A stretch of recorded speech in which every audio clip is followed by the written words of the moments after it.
토성의 고리가 녹아내리고 있습니다. 지금 이 순간에도 30분마다 올림픽 수영장 하나 분량의 얼음이 증발하고 있고 NASA는 이 속도면 1억 년 후 토성의 고리가 완전히 사라질 거라고 경고했죠. 그런데 더 충격적인 사실이 있어요. 토성은 46억 년 동안 고리 없이 살았습니다. 우리가 그토록 아름답다고 감탄했던 저 고리는 토성 역사의 겨우 2% 동안만 존재했던 거예요. 과학자들이 이 고리의 기원을 추적했더니 끔찍한 비극이 숨어 있었습니다. 1억 전 크리살리스라는 위성 하나가 토성에 너무 가까이 다가갔다가 산산조각 났고 그 시체가 바로 지금 우리가 보는 고리가 된 거죠. 토성의 고리는 아름다운 장식이 아니라 죽은 위성의 잔해였던 겁니다. 이 기괴한 행성에서 벌어지고 있는 일들, 지금부터 하나씩 파헤쳐 보겠습니다. 지구에서 약 14억 킬로미터 떨어진 곳에서 토성은 10시간 반마다 한 바퀴씩 미친 듯이 돌아가고 있는데요. 이렇게 빠르게 자전하다 보니 행성 자체가 찌그러져 있어요. 적도 부분은 원심력 때문에 볼록하게 튀어나왔고 극지방은 눌려서 납작해졌거든요. 적도 지름이 12만 킬로미터인데 극지방 사이 거리는 10만 9천 킬로미터밖에 안 되니까 거의 럭비공처럼 생긴 셈이죠. 그런데 이 거대한 행성이 물에 뜬다는 사실 알고 계셨나요? 토성의 밀도가 1세제곱센티미터당 0.687g밖에 안 돼서 태양계 행성 중 가장 가볍거든요. 만약 토성을 담을 수 있는 어마어마한 욕조가 있다면 정말로 둥둥 떠다닐 수 있는 행성입니다.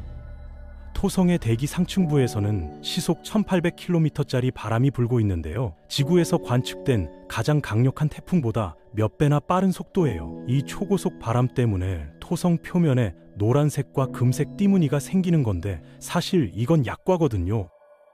토성 북극에 가면 과학자들조차 처음 봤을 때 소름이 돋았다는 현상이 있습니다. 직경 32,000km짜리 완벽한 육각형이 존재해요. 자연에서 이렇게 정교한 기하학적 패턴이 나타날 수 있다는 게 믿기지 않을 정도로 정확한 육각형인데 처음 발견했을 때 일부 과학자들은 외계 문명이 만든 인공구조물이 아닌가 진지하게 의심했을 정도였죠. 카시니 탐사선이 이 육각형을 고해상도로 촬영해서 분석했더니 내부에서 더 무시무시한 게 발견됐어요. 육각형 한가운데에 거대한 허리케인이 소용돌이치고 있었는데 이 폭풍의 눈이 지구 허리케인보다 50%나 더 컸거든요. 주변에는 붉은색 소용돌이들이 수십 개씩 반시계 방향으로 함께 회전하고 있었고 전체가 하나의 거대한 폭풍 시스템을 이루고 있었습니다. 지구의 허리케인은 아무리 강력해도 일주일이면 소멸하잖아요. 그런데 이 토성의 육각형 폭풍은 최소 수십 년, 어쩌면 수백 년 동안 한 번도 멈추지 않고 돌아가고 있어요. 과학자들이 우주 전체를 뒤져봤지만 이와 비슷한 현상은 어디에서도 발견하지 못했습니다. 컴퓨터 시뮬레이션을 돌려본 결과 이 육각형의 비밀이 밝혀졌는데요. 토성 깊은 곳에서 열이 올라오면서 대기 흐름을 만들어내고 고위도에서 동쪽으로 향하는 제트 기류가 형성되면서 이런 패턴이 나타나는 거예요. 핵심은 이 폭풍이 구름 표면에서 수천 킬로미터 아래 행성 깊숙한 곳에서 시작된다는 건데 그래서 표면의 변화에 영향을 받지 않고 수백 년 동안 유지될 수 있는 거죠. 토성은 우리가 알고 있는 물리 법칙으로는 설명하기 어려운 현상들을 계속해서 보여주고 있습니다. 토성의 고리 이야기로 넘어가 볼게요. 1980년대에 보이저 탐사선이 토성을 지나가면서 이상한 걸 발견했는데요. 고리 위에 유령처럼 나타났다 사라지는 줄무늬가 있었거든요. 과학자들은 이걸 스포크라고 불렀는데 위에서 보면 어둡고 아래에서 보면 밝게 보이는 기괴한 현상이었어요. 그런데 2004년에 카시니 탐사선이 토성에 도착해서 고리를 관측했을 때는 이 스포크가 완전히 사라져 있었습니다. 분명히 존재했던 현상이 흔적도 없이 사라진 거죠. 과학자들은 혼란에 빠졌어요. 몇 년 동안 관측을 계속한 끝에 답을 찾았는데요. 스포크는 계절에 따라 나타나는 현상이었어요. 토성의 봄과 가을에만 등장하고 여름과 겨울에는 사라지거든요. 토성의 계절은 하나당 지구 시간으로 7년이나 지속되니까 카시니가 도착했을 때는 마침 스포크가 보이지 않는 시즌이었던 거죠.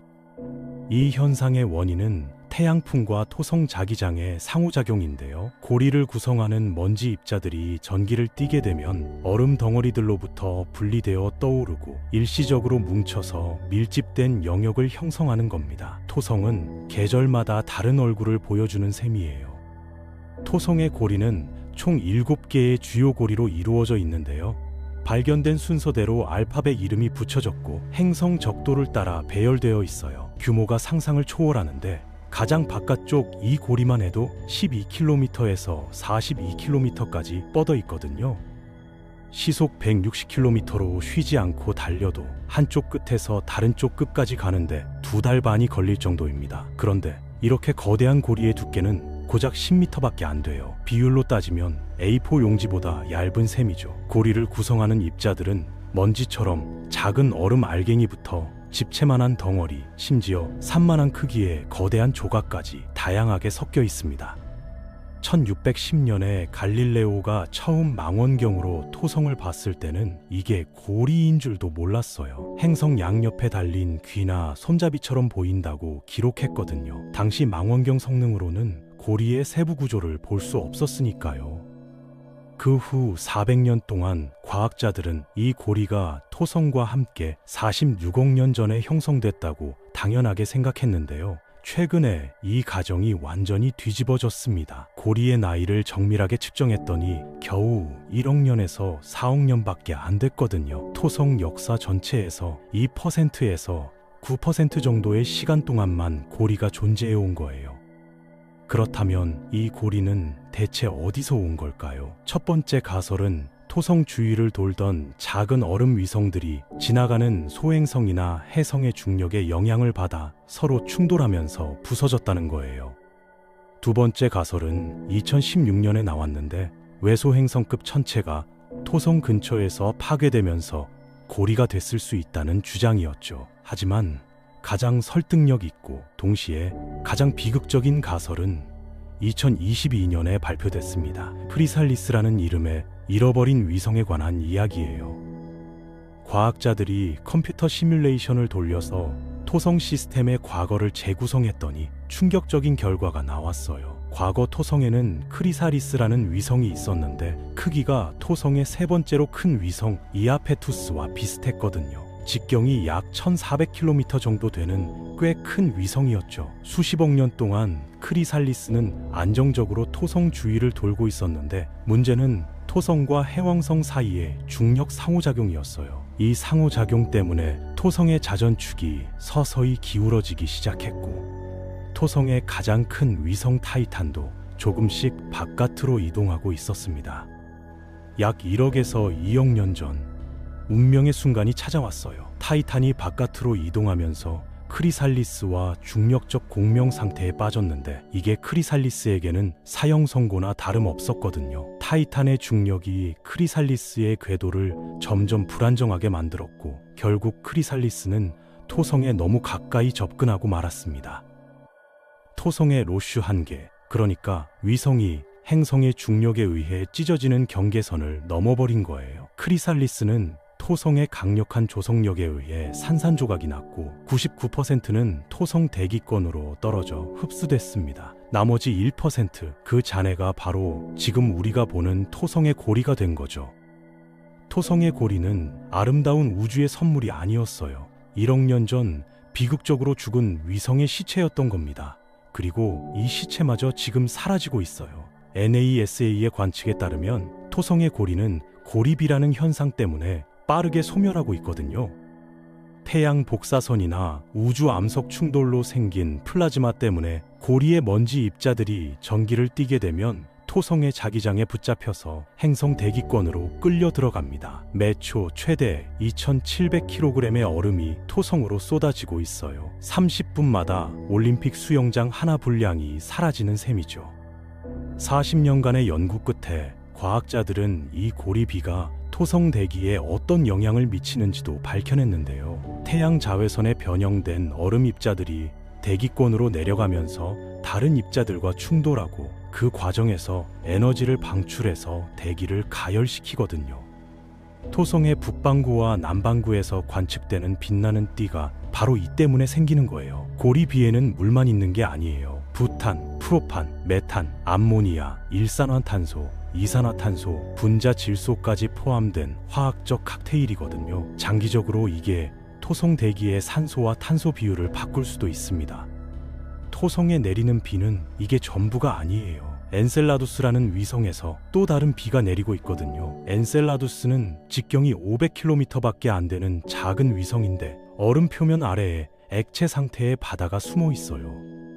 이 지하 바다에서 물과 얼음이 간헐천처럼 우주로 분출되는데 분출된 입자 중 일부가 토성의 자기장과 중력에 이끌려 행성으로 떨어집니다. 이걸 달비라고 부르는데 고리비와 합쳐져서 토성 대기에 독특한 화학적 환경을 만들어내고 있죠. 토성은 말 그대로 자신의 고리와 위성들로부터 끊임없이 비를 맞고 있는 행성입니다. 최근에 흥미로운 소식이 있었는데요. 토성이 다시 태양계 위성 왕좌를 되찾았어요. 새로 발견된 62개의 위성을 포함해서 총 145개의 위성을 거느리게 됐거든요. 이 중에서 과학자들이 특별히 주목하는 건 타이탄과 엔셀라두스인데 둘 다 외계 생명체가 존재할 가능성이 있는 후보지로 꼽히고 있어요. 앞서 말한 엔셀라두스는 지하 바다 덕분에 생명이 탄생하거나 유지될 조건을 갖추고 있을 수 있고요. 타이탄은 완전히 다른 이유로 주목받고 있습니다.